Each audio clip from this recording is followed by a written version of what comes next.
Yeah, yes, Uwe Boll. I'm a filmmaker, producer, director, writer, but also I do a lot of political films and political commentaries. And I think the terror attack uh, in the music hall in Russia shows that the biggest threat, cultural, for the world we're living in is radical Islamic terrorism.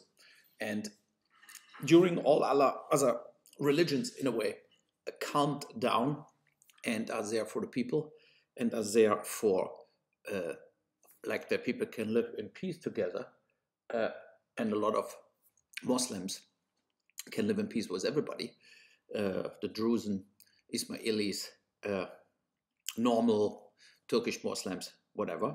But there is a string, a side thing of fundamental Islamistic Muslims who want to basically kill whoever who's not their opinion.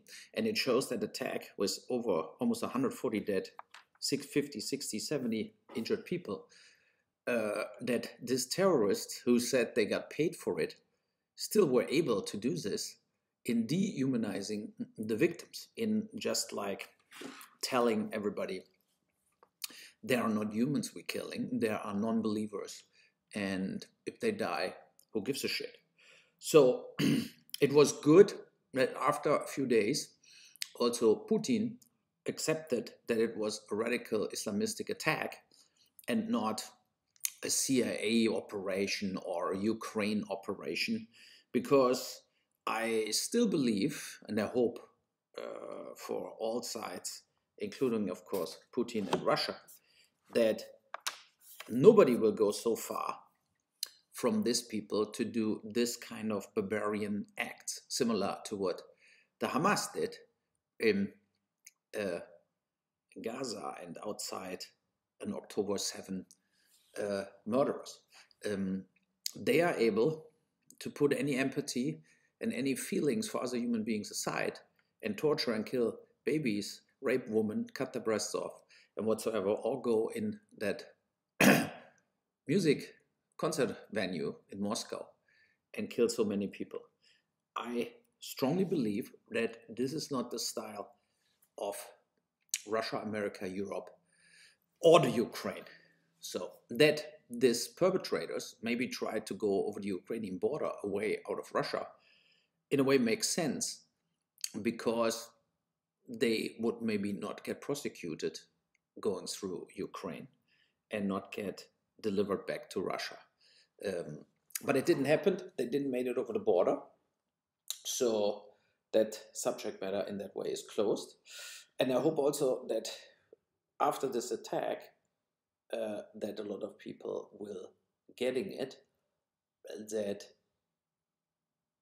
there are bigger threats as this territorial war we have in Ukraine and Russia. The Ukrainians and Russians are way closer together, historical and personal, and a lot of them were friends before. And I strongly urge, not because it's Eastern, like the Pope did today, but I strongly urge the two parties uh, getting over this war, stopping the war, and uh, trying to repair the damage done. When I saw this weekend photos from very young Ukrainian recruits, they look like children going into the war now. That shows that, and I hope also that Russia has no interest to keep or start killing children because they have a uniform on. That war has to end. And I think all European countries, including Russia, should focus on the real threats out there and should try to leave the past behind them and uh, getting rid of the killing of each other, spending so much money on wars, so much wasted human lives, so much refugees migration into Europe running away, families falling apart. And of course, it's Putin who attacked.